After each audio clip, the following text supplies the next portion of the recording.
Hey guys, and welcome to another analysis video on my YouTube channel. Just crossed 700 subscribers, so thank you all for subscribing to the channel. And remember, if you want to see a favorite opening or a favorite player featured on the channel, leave a comment below and I'll try and find a miniature game with your opening or with your favorite player. Could be a modern game or even a classical game. I'll open a section very soon with a classical games, a section of miniature games. Really good ones. There's quite a few out there. So today I want to feature a new player on the channel. We're talking about Swedish Grandmaster Johnny Hector. So Johnny Hector is a veteran player now, but he's a very strong Grandmaster. He's been around for many years. I actually faced him in 1989 when I was barely 20 years old, and he was already a very, very strong professional. Of course, he crushed me, as he used to do back then. And he's always been one of the most enterprising and aggressive players on the circuit. He's hit very hard many strong players, and his peak rating is probably near 2600. So a very strong player, and even today capable of producing really nice aggressive games. With the black pieces, Song Yuxin, she's been on our channel before, international master from China, very young, upcoming strong player. She'll become a grandmaster for sure, and probably quite soon. And she's playing with the black pieces. So let's get into the game. Today we're going to be looking at the Sicilian defense, and more specifically the Najdorf variation, which we've seen before on this channel in more than one game. And what we're going to see in this game is bishop to g5, which has been for many years the most aggressive variation against the Sicilian Najdorf. But to play this line, you really have to know your theory, and you really have to have a really good memory. So it's quite surprising that a veteran player such as Johnny Hector would feel comfortable in these lines. But again, he has a lot of experience in open positions with aggressive calculation, and he already has his own tricks and traps in each of the lines. So queen to d2 after queen to b6. This is the poison pawn variation, which Bobby Fischer made popular, of course, many years ago. Hitting the pawn on b2, and the best move against the poison pawn is to sacrifice the pawn. And the reasoning behind this pawn sacrifice is white has a good center, extra development, and the queen on a3 could be out of play depending how the position evolves. However, this has been studied thoroughly, and the current theoretical situation of this line is that black is okay, but white does have compensation for the pawn. The main lines here are e5, aggressive, f5, also very aggressive, and bishop to f6, forcing the weakness of black's pawn structure. Those are the three main lines. But as I said before, a veteran player such as Johnny Hector, and I'd even include myself in this category, we have lines, in this case Johnny has lines which maybe are not so theoretical, and maybe the computer even gives them as slightly worse, but he's worked them out quite well, and he knows a lot of tricks and traps in the lines, so he could easily catch an unprepared opponent in one of these side lines. He plays bishop to e2. Doesn't seem very aggressive. It even allows black to coordinate the knights, but after castling, white's forces are completely developed, and he hits with f5, threatening pawn takes pawn. Of course, pawn takes pawn would never be possible because of knight takes pawn, and the knight is tremendously strong on f5. This would be clearly losing for black. What black can do, and did do, is to play e5. And of course, if the knight retreats, for example, knight to f3 or knight to b3, black is in time to castle, maybe b5, maybe bishop to b7, and he'll have a decent Najdorf position with an extra pawn. Not a good deal for white for sure.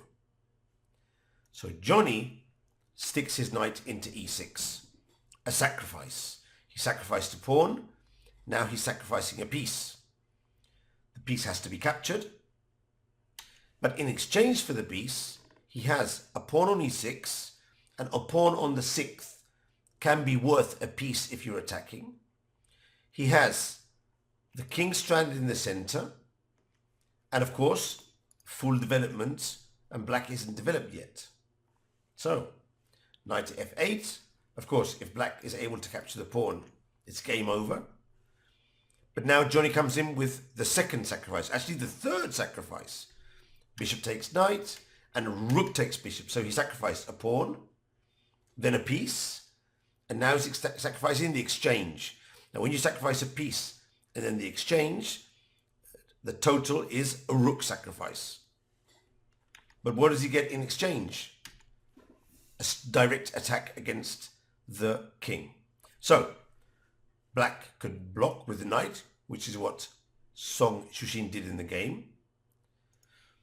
If she tries to run, she'll lose. For example, king to e7, check, and the queen comes in hitting the pawn.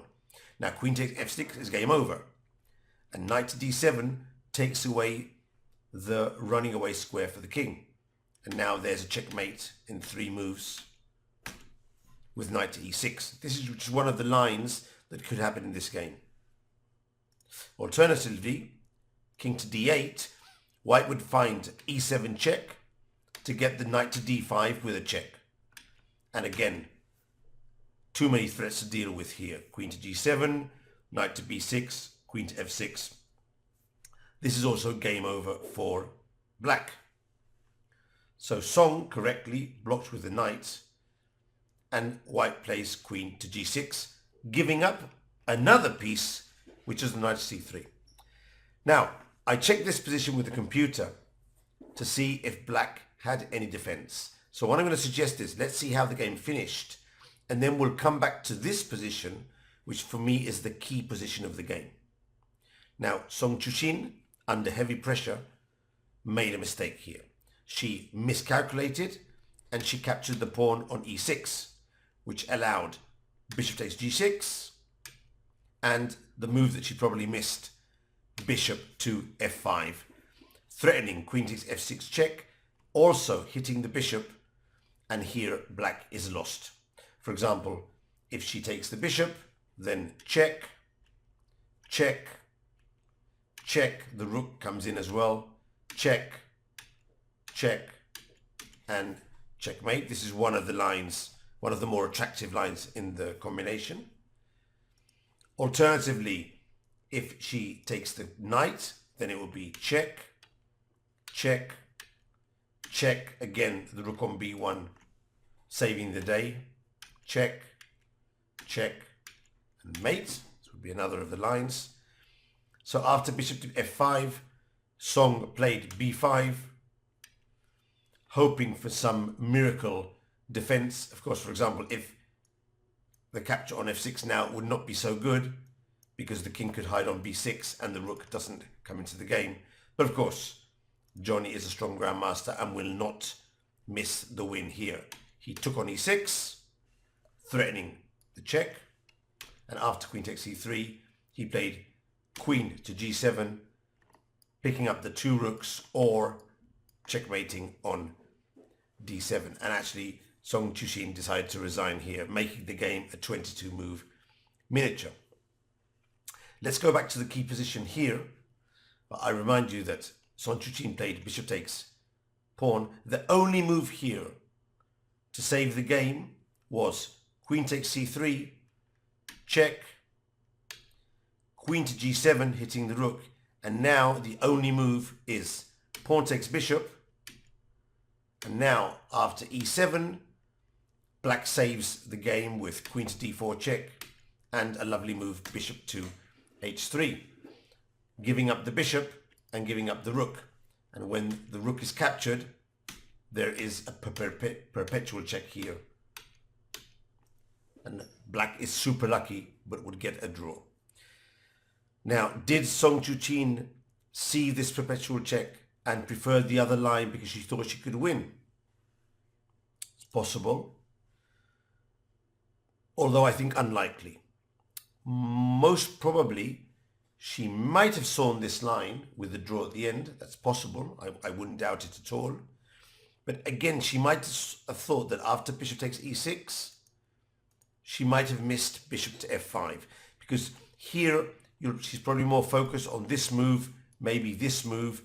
There's a lot of other moves that she might have had her focus on, and she might have missed bishop to f5. It's hard to know. I need to talk to Song to really find out the reasoning. And it could be other reasons beyond these two I've given you. In any case, I thought this was an excellent game to bring to you guys. I thought you would enjoy the attacking style of Johnny Hector, one of the great attacking players in the history of chess, in the modern history of chess. And if you didn't know how to play the poison pawn variation, this bishop to e2 and castle looks like a very decent way to play instead of the more popular e5s and f5. So I hope you like this new idea in the Sicilian, and see you soon in the next video. Have fun. Take care. Enjoy.